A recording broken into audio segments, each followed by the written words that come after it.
I don't think I've ever gone overly logical. But I'm trying to drive to 5. Last night, I was more on the emotional side. But I do believe there's a time and a place for that. I've had that before where the thought comes up of, I should really go to bed. But if I'm hanging out with somebody I haven't seen in a long time, I'm probably going to push that logic aside and go with emotion in that. If you're a listener of our show, you most likely are on Kevin's end. Not always, but most likely on Kevin's end, where you're emotional and you also think, versus I think I'm extremely, extremely, extremely logical with pretty much every decision I make and don't make. But I think that that's just the mathematics. Next Level Nation, welcome back to another episode of Next Level University, where we help you level up your life, your love, your health, and your wealth. We hope you enjoyed our latest episode number 1464, the hardest thing to learn about love. I know that episode was a heavy one, but heart-driven, but no BS. That is always our goal. Today, for episode number 1465, juggling emotion and logic. So right before we hit the record button, Alan said, what is the story for this? Where did you come up with this idea? And I said, I don't have a specific story. I have more of an analogy or an example or an anecdote. I don't know if anecdote is accurate, but it sounds cool, so I'm going to use that word. A lot of the references, Alan, come from you and I working together over what is coming up on almost 7 years. Wild. I don't know if you believe that or not. That is crazy. There would be times where you would say it's not optimal or it is optimal, right? It's not optimal to do that. It is optimal to do it this way. And I remember having a conversation with you and I said, you have to understand, I don't always care what is the most logical thing to do.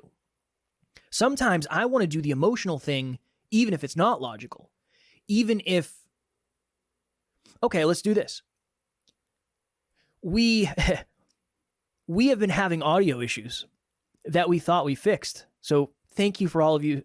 Thank you to all of you who have been sticking around through the massive amounts of static we have. Hopefully this episode doesn't sound that way. We got new mixers, the whole thing. But last night I went over to Bianca's house to pick up one of our mixers. And I was like, I'm here. I'm going to hang out with B for a while. Logically, I shouldn't order pizza. I shouldn't. I'm dieting. Logically, it doesn't make any sense. I shouldn't do this. I should say, I'm going to be good, B. Let's just get salad. Emotionally, I haven't spent time with B in years. I don't know the last time I spent one-on-one time with Bianca. I have no idea. It's been a long, long, long time. Mm-hmm. In my mind, it wasn't optimal to do that, and I stayed later than I expected. That wasn't optimal, but emotionally, it felt right. Mm-hmm. That is really what I want this episode to be about. Are you overly logical? Are you, and I'm not making that wrong, are you overly emotional? I'm not making that wrong. And what would it take for you to drive to 5 from your respective place? I used to be overly emotional, for sure. I don't think I've ever gone overly logical, but I'm trying to drive to 5. Last night, I was more on the emotional side, but I do believe there's a time and a place for that. Mm-hmm. I've had that before where the thought comes up of, I should really go to bed. But if I'm hanging out with somebody I haven't seen in a long time, I'm probably going to push that logic aside and go with emotion in that. So that's really what I want this episode to be about. And I think that's the best example I can use to start. I think everyone is on one end of this pendulum or the other. Been this month a lot of pendulum analogies. Pendulums. I'm convinced the drive to 5 is just a pendulum that swings and you're always trying to swing it to the center. But it still swings, it just doesn't swing as far. And again, the way that I work with clients, I just got a new client actually. When I first meet a new client, I'm always asking myself this question. We have this framework we created a long time ago. We used to talk about it all the time. Physical, mental, emotional, and spiritual. Those are the 4 facets of every one of us. We have a physical part of us. We have a mental part of us. We have an emotional part of us. We have a spiritual part of us. The physical part of us is obviously our body in its simplest form. The mental part of us is our brain. The emotional part of us is our heart, metaphorically. And then the spiritual part of us is our spirit, our energy. And I'm always asking myself, is this client an emotional being who also thinks?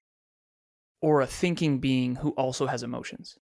Now, it sounds like a little nuance, but it's a world of difference. Let me explain. And all of us know, if you've ever spoken to an engineer who has a really hard time articulating their thoughts, you know what I'm talking about. And I went to school with a lot of engineers, pretty much all engineers. And I coached one of them one time. His name's Udit. Shout out to Udit. Udit is a logical being who also has emotions. And now, for anyone out there who has studied the neuroscience, I realize that all of us need emotions to make decisions.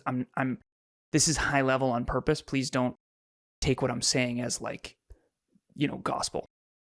So what I'm saying, though, is that he focuses more on rationality. I'm reading a book right now by Daniel Pink called Rationality. I'm also reading a biography by Albert Einstein, not by Albert Einstein, but about Albert Einstein. He's a rational. Think of all of us as on one extreme, we're robots. And on the other extreme, we're what I would call an emotional train wreck. We are all dancing between those two extremes. And we all know that if you've ever spoken to a computer engineer, I'm a computer engineer, you know intellectually, intuitively that I am more on the robotic side. I track my habits. I'm very goal setting. I tell Kevin that's not optimal, but I also got pizza last night too. And that was not optimal. And I know that. So I have an emotional part of me and I have a rational part of me, a logical part of me. We all do. Which one do you tend to let drive the car more? That's really what it is. We're all in a car and we all have a pilot and a co-pilot. Kevin's pilot is his emotions and his co-pilot is his rationality of, hey, by the way, maybe you shouldn't order 2 pizzas with pepperonis on them.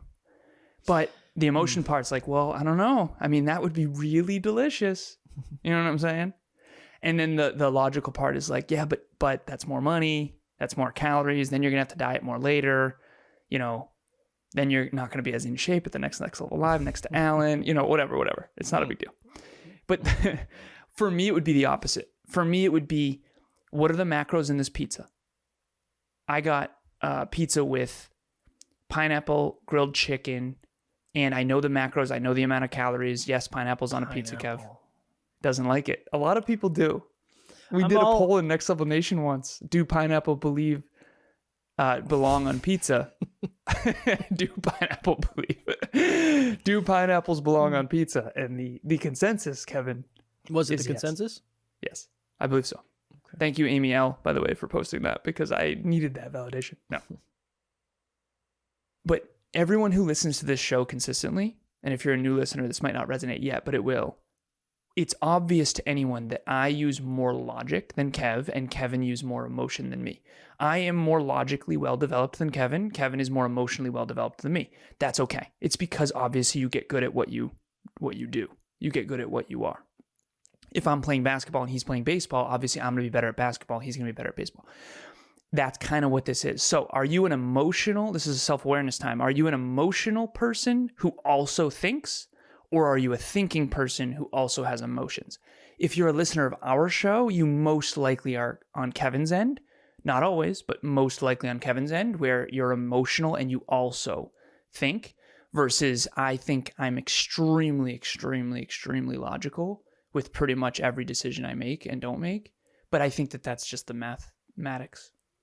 When you get stressed, I think that's when things really...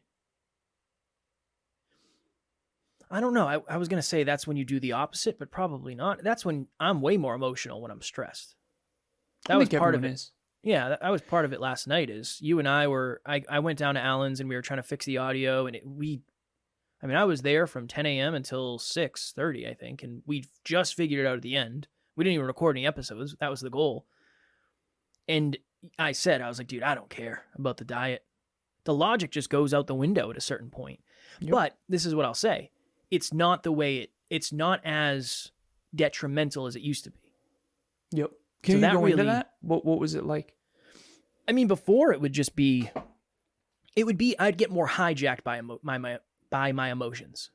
At least yesterday it was an option where I had a moment where when I was driving to Bianca's, I said, if I wasn't going here, I probably would just go home and eat something at home. But I'm here, so I'm going to do this. I already that. But in the past, it was very much, just hijacked it. I'm stressed out. I need blank. I need pizza, I need whatever. Because I'm definitely an emotional eater. Now, usually I can control that. It's not that big of a deal for me, luckily. But now it is. It's more the thought of, I almost try to, I'll get emotional with my decisions, and then I try to logic myself out of the emotion of, do you really want to drive 20 minutes to Taco Bell? Do you really want to wait in line? The food's always wrong every time, and it takes so long. Do you really want to do that? You're going to go out to your car. You're going to have to put real clothes on. It's going to cost you $50 because you like your tacos. So I try to logic myself out of emotion, but it doesn't always work. But it works now more than ever. So that would be my early next level nugget is, if you find yourself on the emotional end, I would try to sell yourself on the opposite. So imagine somebody came up to you and said, hey, I'm really thinking of, they had the same exact circumstances as you. Maybe they're trying to save money. Maybe they're trying to watch what they eat less fast food, whatever it is. Not waste the food they have at home. So same circumstances. And they came to you and you had to sell them on the opposite action. So what would you say to them? You'd probably say, do you really want to drive 15 minutes each way to Taco Bell and then wait? And the food's not that great. I think it is. I think it's the best in the world, but that's just my take. Do you want to spend money? It's already 7 o'clock. By the time you eat, it's going to be 7:45. You're going to bed at 9. You're not going to feel good when you go to bed. So I think that would be my next level nugget, is try to sell yourself on the opposite. An early one, but my next level nugget.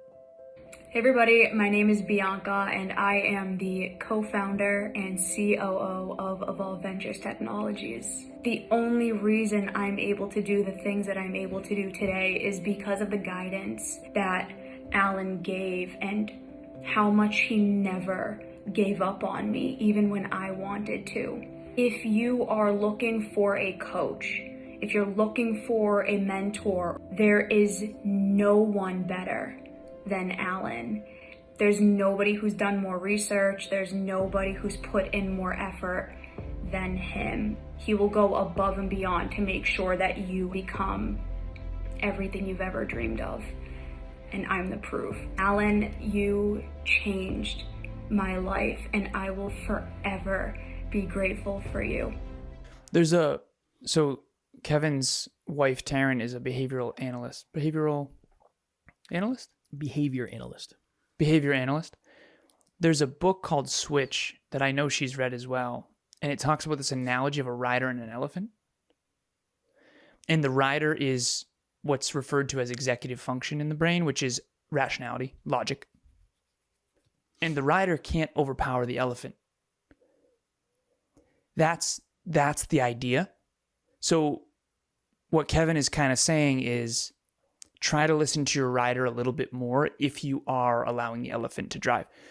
The idea here is that if there's peanuts off the path, and by the way, the path in this analogy, this is a book called Switch where it talks about the elephant, the rider, and the path. Okay, so the rider is logic, the elephant is emotion, and the path is what you actually want out of life. The path is the process to which getting your goal. So let's use Kevin as an example. What were you supposed to do in terms of calories per day? Quote unquote, supposed to. Yeah, again. I have taken a pretty aggressive amount. So 1,500 calories per day is my goal. Okay, so your goal was 1,500 calories. So in this analogy, or this example, I should say, let's assume the path is 1,500 calories per day. Okay? In other words, if Kevin wants to achieve, what weight were you going for? I'm just dieting. Okay. You were going for a pound a week though? Something like that? Yeah, I mean, I'd like more than a pound a week. Honestly, I'd probably like 1.5 pounds a week, but... Okay, so Kevin's goal was to lose 1.5 pounds a week for how many weeks? 8 weeks. For 8 weeks. Okay, this is all logic now. Okay, I want to... Executive function, rider only, logic only. I want to lose 1.5 pounds a week for 8 weeks, which is going to be 12 pounds. 12 pounds, yeah. 12 pounds. Okay, now all of a sudden life happens.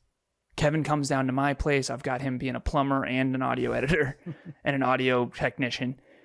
And we need the mixer from Bianca's place because we gave it to her when we got our new ones. And he's stressed and Taryn's not going to be home till 10. So he's like, whatever, I haven't spent time with Bean in a long time.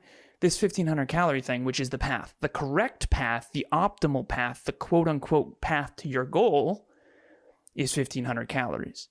Now, again, no shame. How many calories did you end up eating? So Quick here's 3,000? the interesting thing. No,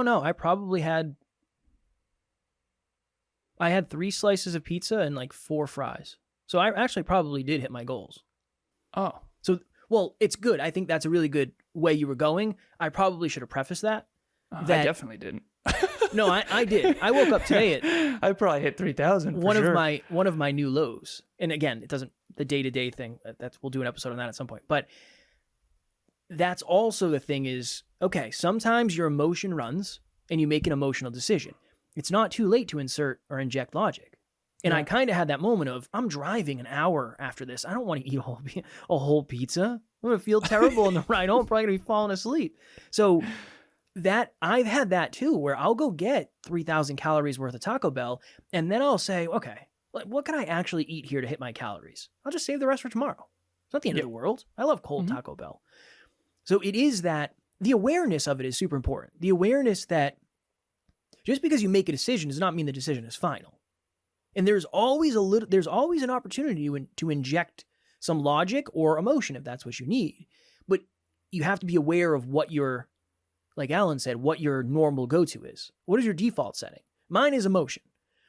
It's more logic than it's ever been. And I now can pause and stop myself and redirect myself because of the awareness. But the way I'm wired, I'm probably always going to be more wired that way. But it doesn't mean you can't control it. Control it better. I want to flip the script here because you used to have a fitness coach way back in your bodybuilding days. I did.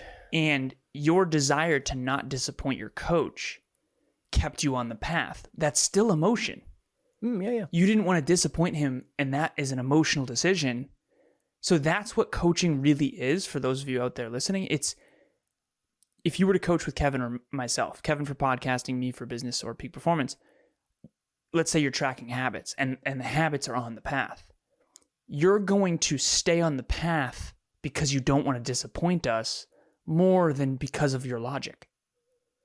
It's almost a way to get your elephant to stay on the path without having to use as much logic, because that's what a coach does, is that they are the logic. They are the strategy. At least for me, I had a person reach out to me and say, I know that you're the coach for me because I need your mind, even though I'm already good on the energy spiritual side. And I said, 100%, I'm not going to give you any of that, really. I mean, some in and out. But really what it is here's what you want. Here's the path to get there. And let me keep you on the path. I have 4 rules in my coaching. The first one is stop the wrong trains. In other words, the person who places things and ideas that you shouldn't be doing or spending time in or investing in. Start the right trains is number 2, which is get around the right people, do the right things, start the right trains. And then number 3 is improve the train, the right trains. And then the last one is never lose momentum, AKA stay on the path, stay on the path, stay on the path, stay on the path. That doesn't mean you never fall off the path.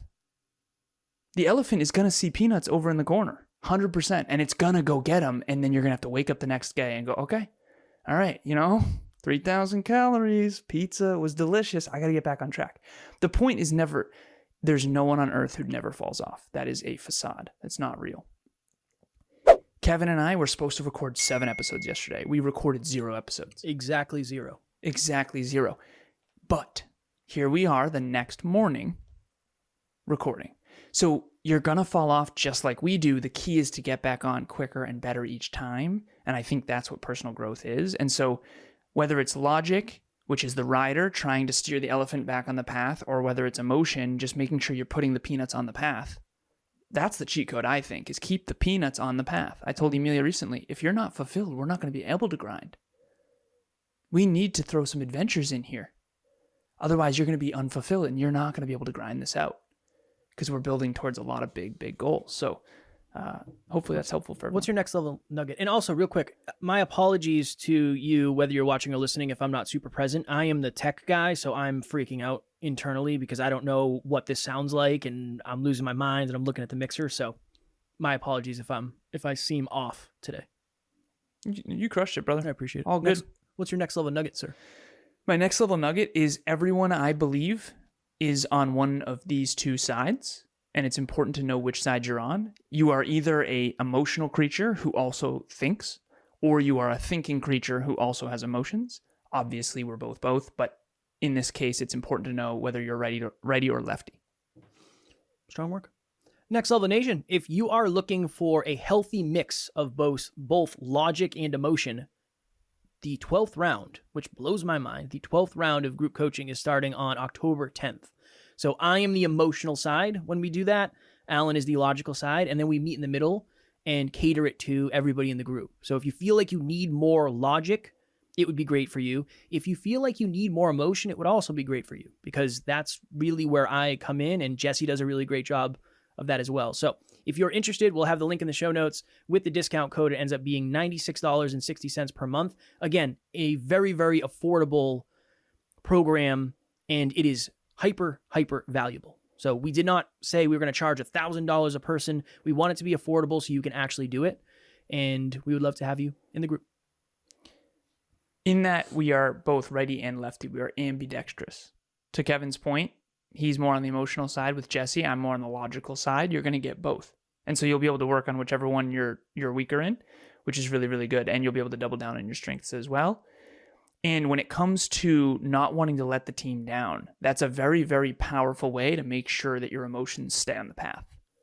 That's been really powerful. The social accountability, the belonging, the not wanting to be someone who is not supporting the team's goals. It's kind of a little collective. So if you're willing to let yourself down and break promises to yourself, you might be pleasantly surprised with how well you show up for yourself for the team. That's what we've found in these 11 rounds, and I really, really encourage you to do that. Also, if you are more on the emotional side, we created a blog, and the blog I'm trying to have it be a good mix of emotion and logic, but it's kind of written by a logical engineer for an emotional person. A lot of my clients or listeners of this show tend to be on the emotional side. That's why the thinking part is very helpful for people. The latest blog, we have 10 up there. Go to the blog. The landing page will be in the show notes. And there's 10 different ones. Pick the one that you're most drawn to.